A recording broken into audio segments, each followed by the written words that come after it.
Miftahul Huda, Kiai Haji Abdurrahman, Kiai Haji Baidowi, Kiai Haji Ahmad Arif, wa sair usratil ariqah min dzurriyyat almarhum wal maghfurlah Asy-Syaikh Yahya atalallahu baqa'ahum dzukhrana wal ummah. Sadati wa sayyidati ayyuhal hudur, alhamdulillah pagi hari ini saya bisa silatul arham dengan masyarakat Malang dan sekitarnya, hadirin yang hadir di sini dalam rangka haul almarhum wal maghfurlah Mbah Yahya yang ke-46. Ini merupakan salah satu ciri tipologi Islam Nusantara. Jadi Islam Nusantara itu bukan madhab, bukan firqah, tipologi, mumayyizat, khosois. Di tempat lain tidak ada walimatul khitan. Di Arab tuh nggak ada mau sunat di rame-rame. Wong sunat kok di rame-rame. Nek nikah lah ku rame. Tapi kalau khitan nggak ada walimatul khitan. Tapi di Nusantara ada. Di samping walimatul arus, walimatul khitan, syukuran rumah baru, syukuran putrane lulus, syukuran pangkatnya naik atau mendapatkan keberhasilan apa mawon. Yang itu semua tipologi yang sudah menjadi budaya, taqalid leluhur kita, guru-guru kita. Selama tidak bertentangan dengan syariat, maka adat istiadat harus kita hargai. Imam Sufyan bin Uyainah ngendikan, la yanbaghil khuruju minal 'adah illa fil haram. Tidak layak, tidak baik kalau kita meninggalkan adat. Adatnya sudah berjalan ratusan tahun, kita warisi dari leluhur kita, jangan ditinggalkan. Kecuali kalau adat itu, tradisi itu, budaya itu bertentangan dengan syariat Islam. Seperti minum-minuman keras, seperti hubungan seks bebas ketika dalam satu acara, harus kita tolak. Selama tidak bertentangan dengan syariat, tradisi, monggo silahkan. Bahkan baik kalau kita lestarikan. Hadirin saya hormati, kita bangga sebagai warga umat Islam Nusantara, Indonesia dan sekitarnya. Kenapa? Ternyata telah terbukti Islam, cara Islam Nusantara telah terbukti mampu membangun peradaban, membangun kemajuan, membangun keberhasilan. Banyak sekali ulama-ulama Nusantara yang tarafnya internasional. Contoh, Syekh Ihsan Jampes punya karangan namanya Sirajut Thalibin, mensyarahi kitab Minhajul Abidin lil Imam Hujjatul Islam Abi Hamid Muhammad Al-Ghazali. Suatu ketika saya pergi ke negara Mali, Afrika Barat. Rombongan, ada Muhammadiyahnya, ada Al-Irsyad, ada PUI, beberapa ormas. Di sana seminggu. Malam Jumat, itu di kota Tembakto namanya. Malam Jumat, di masjid ada orang-orang tua, ada pengajian. Saya tanya pada guide saya, Mustafa namanya, ngaji apa itu? Baca apa itu? Beliau-beliau ini baca kitab Sirajut Thalibin. Saya kaget. Karangannya siapa ya? Barangkali ada pengarang lain namanya Syekh Thalibin. Karangannya siapa ya? Ihsan bin Dahlan Al-Qadiri. Wah, Mustafa itu bukan Al-Qadiri, itu Kediri, itu Jawa Timur. Ternyata betul. Memang yang dibaca Sirajul Thalibin, yang Sirajul Thalibin yang kita kenal itu Syekh Nawawi Banten. Buyutnya itu kakek yang kelima. Kakek yang kelima Rois Am kita, Dr. Kiai Haji Ma'ruf Amin. Karangannya manfaat sekali. Syarah Safinah, Syarah Sulam, Syarah Tujandarori, Nihayatul Zain, Syarah Fathul Mu'in, Tafsir Munir. Setiap pondok membaca kitab itu. Bahkan dibaca di Malaysia, di Patani, di Brunei. Itu kitab-kitab karangannya Syekh Muhammad Nawawi bin Umar Al-Bantani Tanara. Banyak lagi kalau saya cerita nggak ente-ente nih. Syekh Idrus Al-Butoni dari Buton. Saya juga kaget, baru tahu sekitar 3 tahun ke sini. Dari Buton, Sulawesi Tenggara. Ada namanya Syekh Idrus Al-Butoni. Karangannya kata, yang bahasa Arab 12, yang bahasa Arab.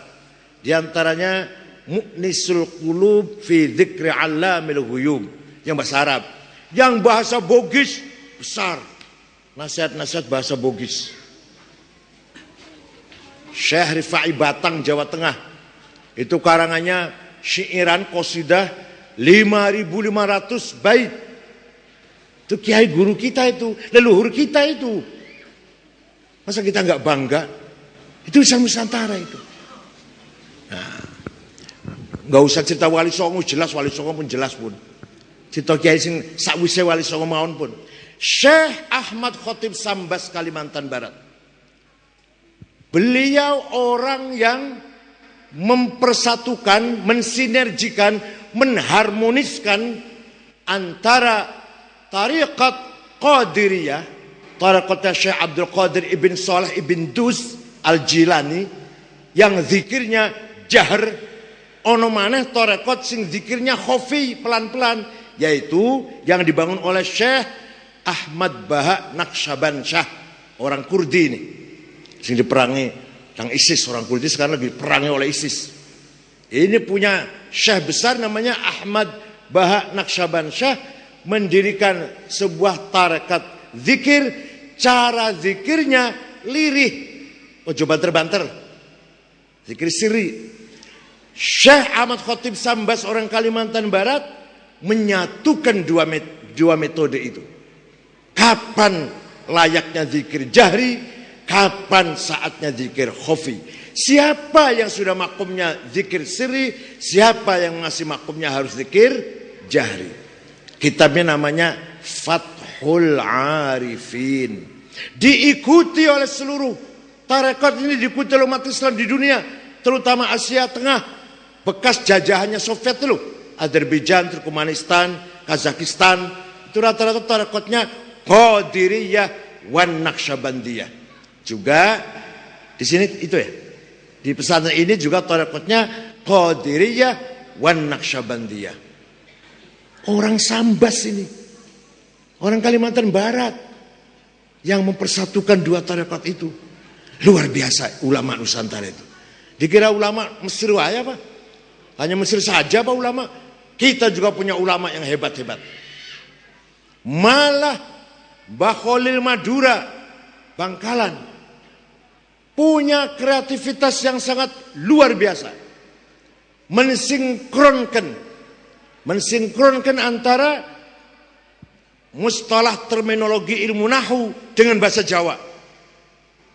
Fa utawi limubtada iku khobar opo li fa'ilin wa naibih dhohar wa ing li maf'ulin bihi krono li maf'ulin li ajlihi wa ing dalam dhorof wa mutlaqul maf'uli fihi kelawan kadza kabail jarri fatlu bil bayan serta li maf'ulin ma'ah wa kang sifah silatu mausulin kadza mithlus sifah apane lit tamyizi hale halu Fastahidu bil hifdzi ya rijalu. Waktu kalau masih nom apal nih Pak. Sampai saiki apal masih.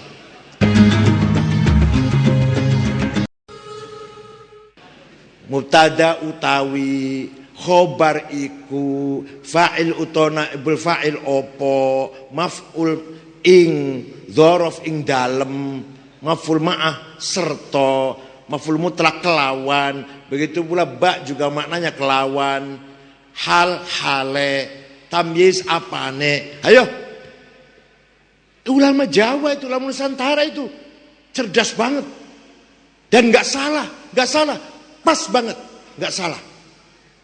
Padahal dalam rangka mensinkronkan terminologi nahwu Arab dengan bahasa Jawa. Orang Sunda pun kalau maknanya kitab utawi iku, tapi kecuali bahasa Sunda, tapi mubtada utawi, khobar iku. Di ulama Sunda pun hanya maknanya Jawa. Jawa dengan Sunda tuh beda-beda dikit, kebalik-balik kadang. Kalau kata orang Jawa, dahar itu halus, orang Sunda kasar. Yang halus tuang. Atau kalau orang Jawa, kilem itu kasar, sare, halus. Dan kalau orang Sunda, sare yang kasar, kilem yang halus. Asal ojo podo Islam. Kalau kata orang Jawa, amis. Amis itu anyir ya, anyir. Orang Sunda amis itu manis, gurih. Wes pokoknya asal ojo podo lah. Kata orang Jawa, kalau di sopo nang kiaine, nang mertuane, nang orang yang lebih besar lah. Arnang di jawabnya badai tengajeng, kurang ngajar kamu itu. Takon wong tuwek ora pernah ngajeng. Ya weruh aku ora pernah kamu. Di Sunda harus begitu. Badai ka mana? Kapayun. Itu halus itu. Kalau kiainya tanya lagi kedua kali, kapayun ka mana? Kedepannya baru ke pasar atau ke masjid atau ke. Kalau di Jawa, arnang di tengajeng ya, dasmu. Aku ya ruh orang awon aja. Kondi saking wingking kiai, ayo piye? Di Sunda harus begitu, sopannya harus begitu. Di mana? Jamnya harus dari belakang. Di pungkur harus dari belakang. Jangan terus langsung ke masjid atau dari masjid, jelek itu, kurang sopan. Itu, nah bahasa Sunda pun, kiai Sunda pun kalau memaknai kitab kuning utawi iku. Hadirin yang saya hormati, maka gagasan saya ketika membentuk gerakan ekstradisi Islam Nusantara, alhamdulillah berhasil. 2 bulan dipimpin oleh salah satu sekretaris PBNU, Imam Pituduh, dengan rombongan dari Aceh sampai Papua. Bukan hanya pesir mas, bukan hanya jalan-jalan, mengumpulkan lebih dari 2000 manuskrip karangan ulama-ulama lokal. Ini mlebu nang kota, nang kerajaan Ternate, nang Tidore, cari ada nggak masih tulisan-tulisannya ulama setempat dengan tangan, masih manuskrip, belum diterbitkan. Mengumpulkan 2000 lebih. Insya Allah kita sudah MOU dengan perusahaan, salah satu perusahaan, nanti akan digitalisasi. Nanti dibaca dulu, baru didigitalkan. Alhamdulillah. 2000 lebih. Itu pun masih belum sempurna. Kalau diulang lagi, saya kira masih banyak tulisan-tulisan ulama Nusantara yang belum kita jumpai. Hadirin saya hormati, belum lagi di Keraton Cirebon, banyak sekali tuh bahasa tulisannya Arab Pegon. Nah, ternyata kalau kita lihat tulisannya Ki Ahmad Dahlan, pendiri Muhammadiyah, tulisan tangannya sama dengan NU. Kunut, khutbah 2 kali, Tenggolan karo perempuannya batal. Muhammadiyah Ki Ahmad Dahlan itu. Mumpul Muhammad saiki wong iso berapa ya. Enggak ngerti aku. Saya itu tenang. Tulisan asli, tulisan Ki Ahmad Dahlan, pendiri Muhammadiyah, sama dengan kita. Ijma' qiyas. Itu apa yang saya lakukan selama ini demi mempertahankan ciri khas ahli sunnah wal jamaah ala Nahdlatul Ulama. Hadirin saya hormati, puncaknya Islam Nusantara, kalau tadi sejarahnya lah ya, sejarahnya Syekh Ahmad Khotim Zambat, Nayu Banten, Mahfud Termas, Khalil Bangkalan, itu sejarahnya namanya, asal usulnya. Puncaknya Islam Nusantara adalah Hadratus Syekh Kiai Haji Hasyim Asy'ari. Tahun 1914, jauh sebelum lahir NKRI, dideklarasikan NU belum ada. Kiai Hasyim sudah punya gagasan, punya visi misi, jadi bocah saiki lah, punya cita-cita ingin menyatukan antara Islam dan nasionalisme. Ukhuwah Islamiyah harus menyatu dengan ukhuwah wataniyah. Islam saja belum tentu bisa menyatukan umat. Benar? Sampai Mbah Hasyim Asy'ari punya jargon hubbul watan minal, membela tanah air salah satu cabang iman. Padahal dalam kitab Syu'abul Iman, cabang iman pinten? 77 ya. Birrul walidain, iyadatul mardha, ta'ziyatul mauta, apalagi? Ighathatul lahfan, imatatul adza, silaturahim. Itu Syu'abul Iman itu 77. Ikramud duyuf, ihtiramil jiran. Ditambah Mbah Hasyim apa? Mencintai tanah air. Jadi Syu'abul Iman ana pira? Cabang iman ana pira? 78 ditambah Mbah Hasyim iki. Hubbul watan minal iman. Nah, ini saya mau cerita dikit supaya urut ceritanya nih. Rodok ilmiah sithik, rodok ilmiah. S2 ini. Bayar.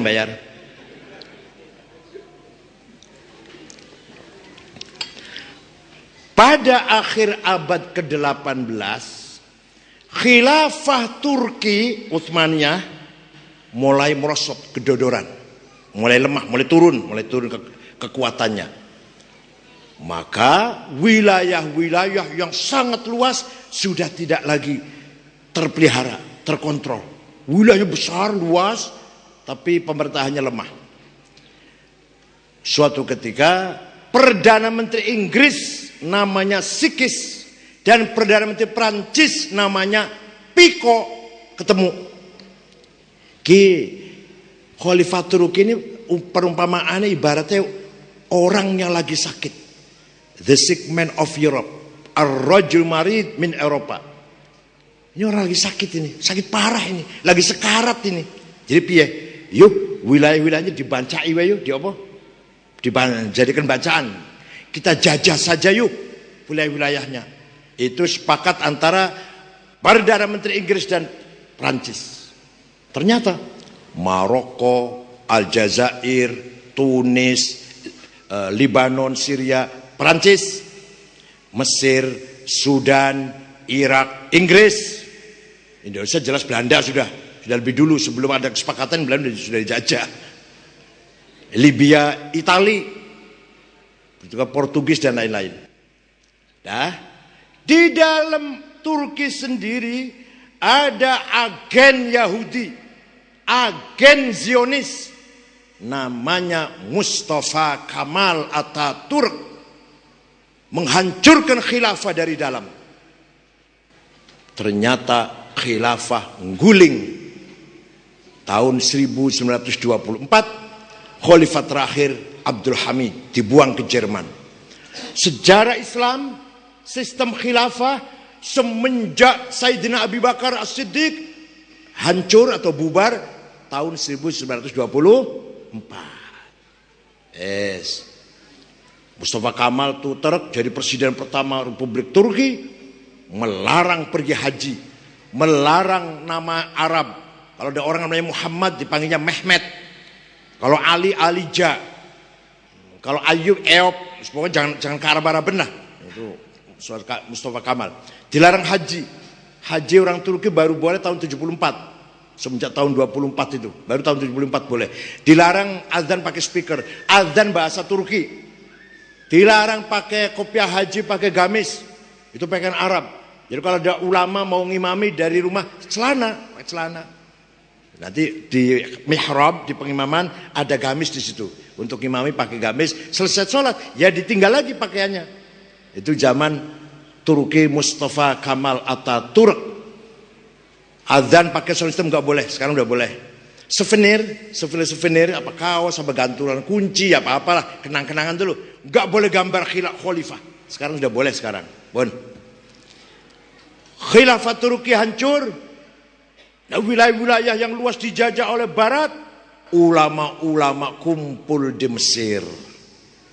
Sidang atau rapat 2 hari 2 malam. Nggak sepakat. Semua setuju ingin membentuk khilafah lagi, tapi tidak ketemu pendapat.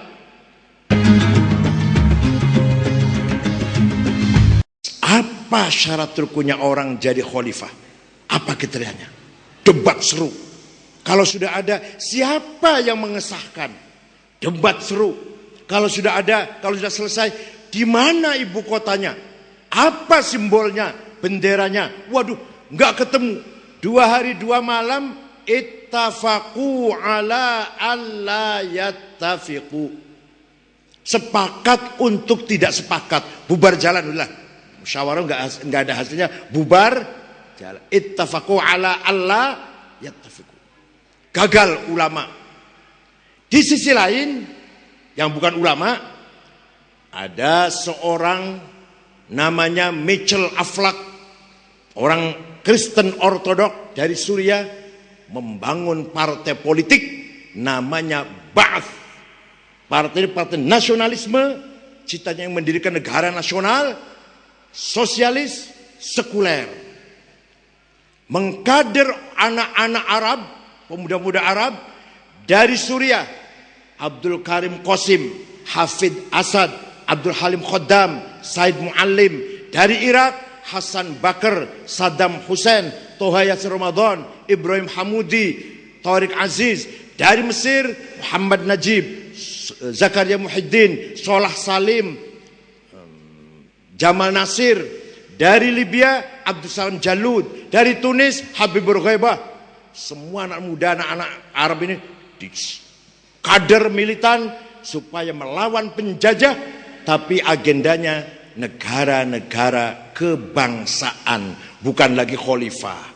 Berhasil. Ringkas cerita. Nek pengen rinci moco dewe ya. Menurut tahu moco sejarah men. Mocone waya Mujibatul Husli Sitatun terus. Iltiqaul khitanin wa illam yunzilat terus yang dibaca. Wajibiatus sono 6 nalikane rong sunatan ketemu sapa rong sunatan semua.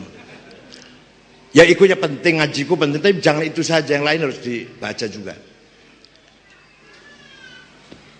Ringkas cerita, berdiri negara-negara merdeka, negara nasionalis kebangsaan, Suriah, Lebanon, Irak, Mesir, Sudan, Aljazair, Tunis, Maroko, negara dewe-dewe. Ngoten nggih? Semua negara ini dibangun dengan ideologi nasionalisme ladiniyah. Bukan berarti anti agama, ateis, bukan. Tapi negara tidak ada urusan dengan agama. Agama bukan urusan negara. Negara sekuler, sosialis. Melihat ini negara berdiri, dibentuk, didukung oleh Soviet. Ini semua yang dukung Soviet ini. Amerika kebakaran jenggot. Bu jenggot, entah orang buta kebakaran jenggot lah. Jenggot buat. Maka Amerika segera membuat negara-negara boneka. Ada satu keluarga, kakek, nenek, mertua, besan, adik, kakak, bapak, ayah, ibu, terus Pak Ade, Pak Le, 200.000, satu keluarga. Keluarga Al-Khalifah, 200.000, jadi negara Bahrain. Negaranya 200.000 satu keluarga. Ya, kumpulan arisan lah. Oh mana? Satu keluarga mana 200.000, keluarga Al-Thani, jadi negara Qatar. Ada 2 keluarga 600.000, keluarga Jabir dan keluarga Sobah, jadi negara Kuwait. Ada 7 keluarga, Qazwin, Shargah, Ajman, Abu Dhabi, Dubai, jadi negara Emirat. Itu didukung oleh Amerika itu. Itu apa artinya? Artinya Irak, Syria, Mesir, Sudan, Aljazair didukung oleh nasionalisme, sosialisme sekuler. Kuwait, Bahrain, Qatar, Emirat berdiri negara itu bukan dengan semangat nasionalisme, bukan dengan semangat Islam, tapi semata-mata hadiyatan wasilah wa barakatan syamilah wa rahmatan nazilah min Amerika. Paham betul? Paham betul? Orang pada pahami. Jadi Kuwait, Qatar, Bahrain itu sepertinya anak Amerika lah. Provinsi dari provinsi Amerika seakan-akan itu. Mau seorang itu saya udah di negara. Enggak melalui perjuangan, enggak itu. Oleh karena itu, kalau di Timur Tengah, percaya mboten kali kula percaya mboten. Saya di Timur Tengah 13 tahun setengah. Pernah di Mesir, pernah di Jordan, terakhir di Mekah. Saya 13 tahun di sana tidak pernah mendengar ada ulama yang mengatakan hubbul waton minal iman. Enggak ada. Sedunia ini hanya Mbah Hashim yang ngomong hubbul waton minal iman. Ulama pasti tidak nasionalis, nasionalis pasti bukan ulama. Ulama besar pasti tidak nasionalis. Said Qutb, Hasan Banna, Al-Ashmawi, Zaki Muhandis, Umar Tilmisani, Al-Hudaybi, Yusuf Qardawi, Said Hawa, Said Sabiq, Zaki Muhandis. Ini ulama-ulama besar, tidak nasionalis. Yang nasionalis bukan ulama. Hafid Asad, Saddam Hussein, Jamal Nasir, Habibur Ghaibah, Muammar Gaddafi. Paham betul? Nek konflik, nek bentrok seru. Jamal Nasir gantung ulama besar, 6 orang digantung di Medan Tahrir. Said Qutb, Ashmawi, Zaki Muhandis, Al-Hudaybi digantung. Ulama besar itu. Di Suriah Hafid Asad membakar satu kota Hama. Ulama mati semua itu. Saddam Hussein ngebom kecamatan Halabjah, 5.000 orang mati semua. Ulama juga mati semua. Kenapa? Karena di sana nasionalis bukan ulama, ulama tidak nasionalis. Di kita sekali lagi, alhamdulillah, Kiai Hashim Asy'ari ulama nasionalis, Kiai Wahab ulama nasionalis, Kiai Bisam Suri ulama nasionalis. Malah dikira hubbul waton iman itu hadis. Jelas ngarani hadis iki sarjana tamatan perguruan tinggi swasta, masuk sore seminggu 2 kali. Cuma kalau Sabtu. Dosennya sering sakit nggak datang, dia pun sering keluyuran nggak masuk kuliah. Qala Rasulullah hubbul waton iman, bukan Rasulullah qala itu, qala Mbah Hashim Asy'ari. Maka Islam Nusantara adalah Islam yang menyatukan antara agama dan nasionalisme. Islamnya Hashim Asy'ari, udah gitu aja lah. Bukan Islamnya Said Agil, bukan. Hanya saya yang memberi istilah Islam Nusantara. Paham betul? Yang memberi istilah saya Islam Nusantara. Padahal isinya Islam yang Mbah Hashim. Islam yang menyatu dengan nasionalisme. Nasionalisme dengan Islam. Di sini alhamdulillah jasanya Mbah Hashim Asy'ari diteruskan oleh Gus Dur, jasanya luar biasa. Jadi presiden 23 bulan. 23 bulan, orang tahunnya orang tutup. Tapi jasanya besar. Gus Dur kalau pergi ke negara-negara Arab, Kuwait, Saudi, Qatar, apa kata Gus Dur? Jadi ringkas cerita gitulah, ringkas cerita begini. Saya minta kalau Aceh ingin merdeka jangan dibantu ya. Oh iya. Kalau jalan-jalan ke Amerika, ke Eropa, kalau Papua minta merdeka jangan dibantu ya. Ya udah. Papua nggak jadi merdeka, nggak berontak. Aceh nggak jadi merdeka. Bahkan waktu Gus Dur presiden di era reformasi, Riau pun ingin merdeka. Dipimpin oleh Haji Tabrani namanya. Riau ingin memisahkan diri dari Indonesia. Gus Dur presiden hanya 23 bulan menyelamatkan NKRI, menyelamatkan negara Indonesia menjadi satu kembali, tidak ada perpecahan. Masya Allah. Kalau jadi presidennya 5 tahun, berapa yang diselamatkan itu? Niki, kula ngomong kosong apa bukti ini? Dikira ngomong kosong apa? Saya tahu persis. Malah DPR, koran waktu itu ngeritik presiden jalan-jalan terus, plesir terus, menghabiskan uang negara. Saya tahu tujuannya. Pernah saya nemani Gus Dur waktu ke Kuwait. Itu yang dibicarakan. Kalau Aceh ingin merdeka, jangan dibantu. Semua iya semua. Ke Perancis, Presiden Perancis mendengarkan betul permintaan Gus Dur. Jangan khawatir, nggak akan saya bantu. Luar biasanya Gus Dur itu. Maka sekarang sedang saya perjuangkan agar Gus Dur menjadi pahlawan nasional. Kalau nanti terkabulkan, maka di dunia hanya satu orang ini yang kakek, ayah, anak pahlawan nasional. Lainnya nggak ada. Kalau bapak dan anak ada. Tapi kalau sampai cucu, nanti kalau Gus Dur sudah, hanya Gus Dur itu. Kiai Hasyim Asy'ari pahlawan nasional, Wahid Hasyim pahlawan nasional, Abdurrahman Wahid pahlawan nasional. Luar biasa itu. Insya Allah lagi saya perjuangkan. Saya sudah ngomong ke Bu Khofifah terus menerus. Itu kan apa kata yang usulkan harus Menteri Sosial itu, Ibu Khofifah. Maka Islam Nusantara sekali lagi adalah tipologi Islam kita, Islam yang menyatu dengan budaya, dengan tradisi, menghormati tradisi. Kiai ana wong sesajen, kiai takon apa iki? Sesajen kiai. Apa tujuannya? Nasi sekepel nang pojok lho, sego sakepel nang pojok. Ono brambange, ono cabe merah. Apa iki sesajen? Apa tujuannya? Ngusir makhluk jahat, dedemit, perkayangan, tuyul, banaspati, babi ngepet.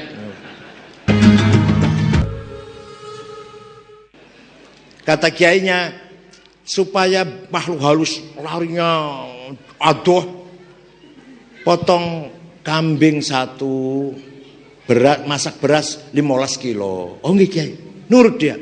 Potong kambing 1, beras dimasak 15 kilo.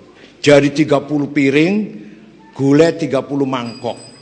Lapor pada kiainya, kiai sudah beres 30 piring nasi, 30 piring mangkok, ditaruh di pojok mana kiai? Bukan ditaruh di pojok, dimakan oleh fakir miskin, oleh tetangga teman kamu. Sebelum makan, doa dulu, minta pada Allah, pada Tuhan. Minta apa? Agar kamu selamat, istrimu selamat, anakmu selamat, hartamu selamat, hidupmu selamat, matimu selamat.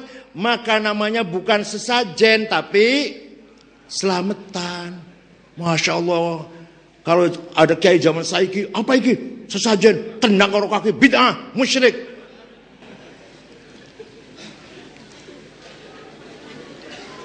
Itu caranya dakwah yang bijak, bil hikmati wal mau'izatil hasanah.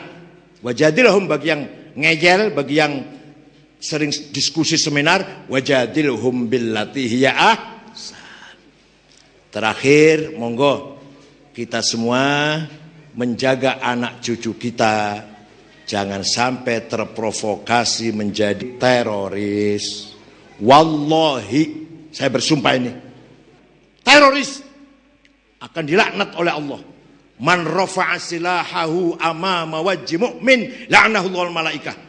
Barang siapa mengangkat goloknya, pisaunya nang ngarepe wong mukmin, ayo tak pateni kamu.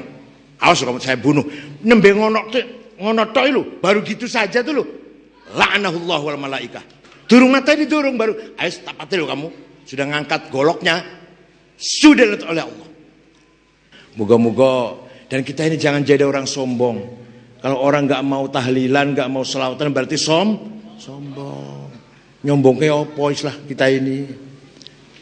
Setelah pemuda-pemuda yang kekar-kekar itu harus selawatan itu. Banser-banser yang gagah-gagah itu harus selawatan itu. Bukan hanya orang, nanti selawatan wong tuwek tok nanti. Ini terutama yang muda-muda ini harus selawatan. Ceritanya ada anak muda kekar, sombong. Ini batu kalau saya pukul 10 kali pecah ini. Pasti pecah. Saya kuat kok. Ambil palu besar, kebugi batu itu, pukul 10 kali, enggak pecah. 50 kali, enggak pecah. 100 kali, tidak pecah. Akhirnya palunya dibuang, dia termenung. Lewat kiai tua, kiainya kurus tua. Apa nak, kok ketok sedih gitu? Iya Mbak Yai, ini batu sudah saya pukul 100 kali, enggak mau pecah. Dengan kekuatan tenaga saya yang luar biasa. Coba sih saya yang mukul. Monggo, kalau kiai bisa monggo. Dipukul oleh sang kiai yang kurus itu 5 kali pecah. Kaget si Banser ini. Hebat kiai ini. Ilmunya apa kiai? Sakti kiai ini. Kiai guyang-guyu tok jabe ngene. Dudu aku sakti, dudu aku hebat. Bukan karena saya sakti atau hebat. Hanya saya tahu batu ini bisa pecah kalau dipukul 105. Tadi kalau kamu tambahin 5 lagi pecah kamu. Bisa pecah. 5 lagi. Tapi kamu dengan kesombongannya akhirnya putus asa. Oleh karena itu Dongeng ini bu bener bu ora nyatane. Yang penting kita ini jangan putus. Wala tayasu mir rauhil la innahu la yasu rauhil illa alqaumul kafirun. Alamate wong kafir mudah putus asa. Kita orang Islam, orang NU harus optimis. Kiai-kiai desa kampung sing musolane tikarnya sobek, baunya amis, kolai kosong, ciduke bolong. Iku nek ngajari kayak bocah-bocah ngaji 15, 20, apa kata kiai kampung nih, bukan kiai besar bukan. Sing akur, sing rukun, gotong royong, saling tolong menolong, jangan bertengkar. Saya dengar kamu kemarin bertengkar ya, kamu ini berdua ya. Enggak kiai, jangan ya, cukup sekali jangan diulang. Saya dengar kamu bertengkar dengan istri, mau cerai ya, kan saya dengar. Enggak kiai, istri pulau galak, jangan bercerai, sabar. Daripada cerai, lebih baik kawin lagi. Tenan, nasihati kiai ngono, tenan ini. Nek ono musibah apa longsor apa banjir, sing sabar, sing optimis karo rahmate Gusti Allah, ojo putus asa. Itu apa artinya, Pak? Apa artinya itu? Itu kiai sedang membangun karakter bangsa, sedang mengintegritas bangsa, sedang memperkuat jati diri, kepribadian, watak bangsa Indonesia. Muslim Indonesia adalah Muslim yang rukun, yang solid, yang sabar, yang kuat, yang teguh. Dikira kiai kecil, andilnya kecil apa? Andilnya besar sekali. Negara ini kalau nggak ada NU, berantakan nih. Maka sebab suang suli pun kalau orang Islam di Indonesia NU semua, orang usah densus, orang usah. Orang NU apa orang teroris? Kiai nggak ada ngajari di musola. Gini anak cara ngerakit bom. Teman-teman. Ngene cara ngerakit bom. Nggak ada itu. Ya tadi ngajarannya gitu, ajaran tadi. Jangan bertengkar, sing akur, gotong royong. Kalau ada musibah sing sabar aja putus asa. Coba kiai kampung itu gitu. Nggak ada kiai ngajari ngebom. Oleh karena itu kalau umat Islam di Indonesia NU semua nggak usah ada densus, nggak usah ada BNPT, nggak usah ada polisi yang ngejar-ngejar teroris. Orang teroris paling-paling wong NU kalau sing nakal nyolong sendal di masjid. Tapi nek dudu NU masjidnya dicolong. Jadi monggo kembali lagi kita bangga dengan jadi orang NU. Nahnu ashabul haq. Nahnu ashabu kalimatil haq, al-haqqud dini wal haqqul watani. Kita ini pemegang kebenaran, pemilik kebenaran. Kebenaran cara beragama yaitu berdasarkan Quran, hadis, ijma' dan qiyas, dan kebenaran bernegara yaitu beragama yang nasionalis. Indonesia bukan negara agama, tapi negara yang rakyatnya beragama. Bukan negara Islam, bukan negara Katolik, bukan negara Kristen, bukan negara Buddha, Hindu, Konghucu, bukan negara Gotoloco, Sabto Darmo, Darmo Gandul, Kapitayan, Kaharingan, Sunda Wiwitan, Karuhunan, Subud, Sambelun, bukan. Negara Indonesia yang di dalamnya sekian agama. Bukan negara Jawa, bukan negara Sunda, Madura, Batak, Dayak, Melayu, bukan. Indonesia yang di dalamnya 400 suku lebih. Jawa, Sunda, Madura, Batak, Dayak, Ambon, Bugis, Melayu, Cina, India, Arab, semua adalah saudara kita sebangsa dan setanah air. Wala udwana illa 'alal zalimin. Tidak boleh ada permusuhan kecuali kepada yang zalim, yang melanggar hukum. Tidak boleh ada permusuhan karena berdasarkan agama. Bos judi, bos narkoba, bos pijat, pembunuh, perampok, pembegal, penyamun, itu musuh kita. Pejabat korupsi musuh kita, teroris musuh kita, LGBT, ono LGBT nang Malang, ono orang LGBT. Di Jakarta kathah niki. Hati-hati bocah-bocah SMP, lanang karo lanang. Muga-muga selamat saya nggih. Asal terus kita berpegang teguh dengan ulama ahli sunnah wal jamaah. Monggo semuanya mondok, semuanya pesantren anak-anak panjenengan. Nabi Musa sing awit cilik urip nang jero istana. Nggih kan ngoten nggih. Jawabene nang Siti Asia, mar'atun sholihah, abidah mukminah. Padahal urip ning jero istana isine kufur, maksiat, mungkarot, sing awit melek. Sing Nabi Musa bayi ngantek melek sing didelok apa? Kufur, maksiat, mungkar ngoten nggih. Orang telanjang, orang zina, orang mabok, tapi mbok gede Nabi Musa dadi kafir mboten? Nabi Musa rajin melakukan maksiat mboten? Kenapa? Dipelihara oleh mar'atun sholihah abidah mukminah. Begitu pula kita. Silahkan kanan kiri narkoba, kanan kiri judi, kanan kiri maksiat mungkarat, kufur. Kalau anak kita di dalam pesantren diopeni oleh ulama solihin, insya Allah tidak ketularan maksiat mungkarat yang ada di luar kita. Gimana? Seperti Nabi Musa hidup di tengah-tengah di dalam istana yang isinya kufur, musyrik, arak, jogedan, zina. Tapi musuh gede Nabi Musa kok orang kepengaruh karena dipelihara oleh Siti Asia, mar'atun mu'minatun abidah salihah.